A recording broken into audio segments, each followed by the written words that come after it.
Hey, what's up, DS3 TV? I can see you haven't subscribed to the channel. It's kind of weird. You should subscribe. I mean, we got some good content here. And also, go to the Twitch that's in the link down in the description. Link is probably right here under me. And yeah, should do all of that. And yeah, please subscribe. Get to see me have hot sauce that I don't really want to have when we get to 10,000. So subscribe. What is up, DS3 TV? Yeah, we're here to watch History Summarize the Acropolis, and this is their newest video. They just put this out like a few hours ago at the time of me making this video. And yeah, we'll get into it, and let's go. I have been dealing with a sore throat today, so I don't know what that came from, but I did take some Theraflu, and we're doing good, doing fine. Probably gonna go to sleep after because it was nighttime, so that's not nighttime Theraflu, so that's not gonna be too good. So hopefully I can edit and get this video out and a couple other videos out today. So yeah, let's get into it and play. Athens is without a doubt one of the most aesthetically impressive and culturally significant sites in all of world history, but it took me a while to actually appreciate that. See, my mom is Greek and her family was born in Athens, so I've spent nearly every summer of my life... Oh wait, what? So you're like Greek basically? That's insane. ...in Greece, visiting my mom's family in a small town outside the city. This quiet... That would be so fun. What? Oh, I didn't. Okay, that's actually really cool though. Like to just spend every summer in Greece, but I guess like after a while it would get boring because that's just kind of how it is. Like when you go to a place a lot. Retreat is the kind of trip that grown-ups dream of, yet as a child it was agonizingly boring, even including our once-yearly trip into Athens proper to scale the Acropolis and see the Parthenon in the blazing summer heat. By the time I was 10 years old, I'd made the hike several times already, and this picture so elegantly captures how I was absolutely Hey, look at him, a little kid, look at Blue. Has that... Oh, so he looks like he's been through some shit. Honestly. He looks like he's a grizzled hiking veteran. Sick of it. An aura of rage and exhaustion I dutifully recaptured a decade. Yay! He did it again. He actually recreated the picture. That's nice. I love that. Later to honor the meme. So far from having a hometown bias on the subject, it took me quite a while to actually conclude that Athens equals cool, and after years of studying up, I can now... He can really draw himself pretty well. That's what I realized too. That's pretty good. That's a pretty good drawing. Explain in detail why this big old rock is so fascinating. So, to see how the Athenian Acropolis embodies the classical golden age and then survived, with some difficulty, into the modern day, let's do some history. Though Athens is known for the Acropolis, it wasn't alone in having an Acropolis. The Greek word means high city, and they were a standard feature across the classical world. Even as far back as the Bronze Age Mycenaean period, fortified hilltop citadels served as military bases, religious sanctuaries, royal palaces, or all of that and more. As Greece is rather mountainous, there was no shortage of high places to set up shop and get urbanizing. By the dawn of the Polis Age in the 7th century BC, the limestone plateau of the Athenian Acropolis had already been in use for hundreds of years. It sat a decent ways inland from the Saronic Gulf, but it had two handy rivers to the north and south, and one further out to the west, so the early Athenians had the benefits of easy water and good farms, along with the safety of a geologically prefabbed castle. However, this couldn't protect them from everything, as in 480 the armies of the Achaemenid Persian Empire made their second, much more promising attempts to conquer Greece. A decade earlier, Athens rebuffed the invaders at the Battle of Marathon, but this time around Persia made it all the way into Athens itself, burning the city and destroying everything on the Acropolis. Even though Athens and Sparta did ultimately win the war and kick out Persia for good, the city of Athens remained devastated for the next 3 decades until the statesman Pericles proposed a new building program in 450 BC. By this point, Athens had established a pan-Hellenic alliance of Greek states and then completely exploited it for the benefit of their own glory and wealth, and so... I mean, how else would you get better?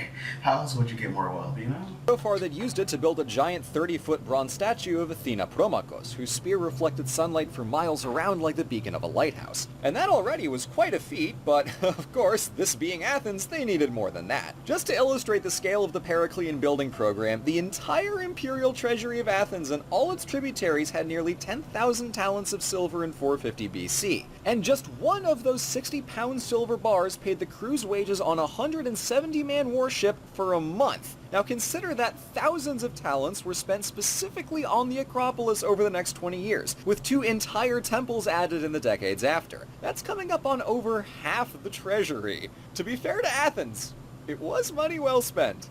That's true. It was. I mean, it looks beautiful. Even the entryway was a work of art. The Propylaea Gatehouse on the western slope of the Acropolis marked the barrier between the common space of the city below and the sacred space atop the hill. It was as lavishly decorated as any temple, with dedicated painting galleries and... I always thought like the Greek in Athens, like architecture just looks nicer, in my opinion. Like it just looks really nice. And plus I love like the blue, like that it once had, you know? Like looking at it like in the past and you see the blue texture, it just looks so much nicer. and its north and south wings, and a pathway leading out to the small temple of Athena Nike overlooking the city from the outer wall. The most imposing feature of the main courtyard was of course the ginormous Athena statue staring out over the city, but the religious heart of the Acropolis was the Erechtheion on the north side. Standing on the mythical site of the contest between Athena and Poseidon, it had a mark in the ground said to come from Poseidon's trident, as well as an olive tree said to be descended from Athena's original gift to the city. The asymmetrical shape of the temple accommodates the uneven terrain on this part of the hill while reflecting the split nature of worshipping at this site. Architecturally, this building is best known for the Porch of the Maidens, where the 6 columns are carved into the shape of women, but the real star was the statue inside, an olive wood idol of Athena Polia. It used to be here, but it got hella destroyed, so just imagine the statue. That makes sense. It's been some years, so yeah, that makes a lot of sense that it got destroyed. The physical embodiment of Athena's divine patronage over the city. As the final stop of the yearly Panathenaic procession in celebration of the city and their goddess, it's clear the Erechtheion was the most religiously significant building in Athens, but it was not the fanciest. That, of course, would be the Parthenon. At the time the largest temple in the Greek world, it was so darn huge that it had to actually account for the optical illusions of straight lines bending down and outwards. As such, every line on the Parthenon is curved and it has no right angles. The Doric columns that surround the building are all widest in the middle and lean slightly inward, while the horizontal lines are all concave. Oh, that's insane. So yeah, because I thought it just looked straight, but I guess you had to give off the illusion because it's so big. That's insane to me, though. Wow. This subtle weirdness counters the illusions of buckling and sagging and results in a building that looks perfect. Beyond just planning ahead to correct an issue that, again, no Greek temple had ever encountered before because none were this absurdly big, the raw mathematics required to calculate and maintain a consistent curvature for every surface on this dumbass building are absolute madness.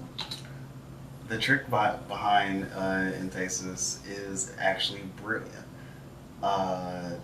Excavations of the unfinished temple of Apollo and Dema, right? I think I said that right. And in Anatolia, found careful markings in the foundation stone showing the building's construction plans. Among these was a carving of a column smush to 1:16 ratio height, but correct width. Don't know why I said it wrong the first time. Builders make every drum according to the width on the chart and stack them in order to get a gently curved column. Genius.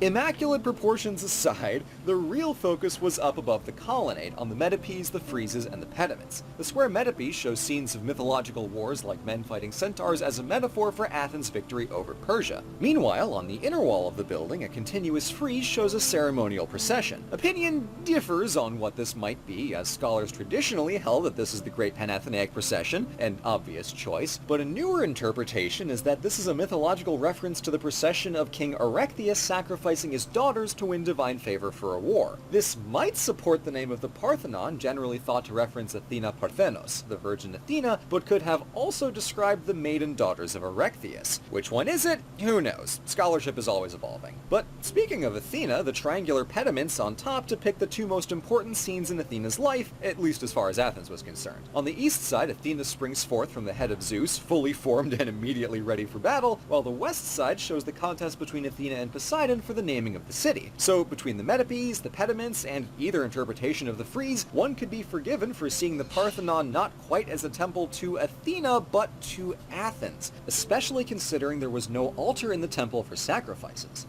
Rather, the inside chambers were unusually divided, with the west end holding the Delian treasury, considerably thinner after the Parthenon was finished, and the east end devoted solely to a statue of Athena. Like the Promachos statue outside, this one was huge, but instead of bronze, here Athena's skin is made out of ivory, while her dress and armor were solid gold. She's still got her shield and spear, but now she's holding the victory goddess Nike. That's insane. Like, that looks like insanely beautiful. This chryselephantine statue of Athena Parthenos likely cost 1,000 talents, making it more expensive than the Parthenon itself. In contrast to the uber-sacredness of the Erechtheion, the Parthenon acts more like a votive temple, offered as a gift to Athena in thanks for the glory of Athens. And I dare say it worked. Yet contrary to how some people talk about history, Greece did in fact continue to exist after the classical period, and the Acropolis reflects the progression of that story. A century after the Athenian imperial heyday, the young Macedonian King Alexander the Persia Pulverizer sent the Acropolis a gift of Persian shields and armor from his first victorious battle, and those shields decorated the Parthenon in the early decades of the Hellenistic era before they were slightly stolen. 2 centuries after that, Athens and the rest of mainland Greece were subjects of the ever-expanding dominion of Rome, and when the new emperor Caesar Augustus came to power, he added a humble but elegant circular temple to the cult of Roma et Augustus. However, being part of the Roman Empire meant having Rome's problems, and in the later centuries, that meant invasions. So in 267, Athens was sacked by the Heruli tribe, and much of the Acropolis was destroyed, including the temple of Roma et Augustus and the statue of Athena Parthenos. Dang it. That sucks. It would have been nice to see that, though, honestly. Also, the Parthenon's roof burned down, so a new one was built on top of just the inner cella, leaving the outer colonnade exposed. It isn't ideal, but it's a look. Later on, after the empire picked up Christianity, Athens became Byzantine and rededicated the Parthenon to the Virgin Mary, which is, of course, a substantial shift, but it still fits with the theme of maidenhood, so credit for consistency. The Parthenon would remain a Christian church for nearly a millennium, which is about as long as it had been a pagan temple. As befitting a Byzantine basilica, the Parthenon became perfect and complete with the addition of a dome. Well, technically an apse on the eastern end, so half a dome, but I'll take it. Accordingly, the interior got mosaics aplenty, with the church's namesake Mary shown above the altar, plus scenes of the crucifixion and Last Judgment along the walls. What the Church of Parthenos Maria lacked in jumbo golden statues, it made up for in a famous manuscript of the Gospels, gorgeously gilded and supposedly transcribed by the hand of Saint Helena, the Christian mother of Emperor Constantine. But as with preceding empires, the Byzantines were not in charge forever, and after Athens found itself the subject of Latin crusaders, the Acropolis once again took a new purpose. Passing from Frenchmen in the 1200s to Catalans and finally to Florentines in the late 1300s, the Parthenon became a Catholic church with an added bell tower, while the Propylaea turned from the Orthodox bishop's residence into a fortified ducal palazzo. Cordoned off from the rest of the now rather sparse city below, the Acropolis had largely lost its democratic purpose and became a space meant only for rulers. This continued when the city passed into Ottoman hands in the mid-1400s as the Turkish military converted the summit into a densely packed military garrison, adding a minaret to make the Parthenon a mosque and housing the Ottoman governor in the Propylaea Palace. But seeing as this was a military facility, and an Ottoman one at that, they had gunpowder that needed storing. They kept it in the governor's palace until lightning struck and blew both the Propylaea and the governor to bits, so in the later half of the 1600s they moved this storage into the Parthenon, and where lightning left off, the Venetians soon picked up, landing a cannon shot directly on the ammo depot and absolutely obliterating the place. Thank you, Vembus. This is somehow only the second worst thing you've done to Greek culture. And where Venice left off, the British ambassador Lord Elgin was oh so thrilled to pick up, or more accurately, tear down. Wait, they tore it down? Bribing the Ottoman governor to let him haul off most of the remaining Parthenon marbles. Bad stretch of time for Athens. But 2 decades after Elgin, Greece won its independence and curated a new national identity for itself based on the ancient past, with Athens as the capital. So the Acropolis was cleared of Ottoman and medieval remains and restored to its classical, albeit ruined state. Although 5-year-old me saw the Acropolis as a heap of broken temples that hadn't been cleaned in 2,000 years, Rude.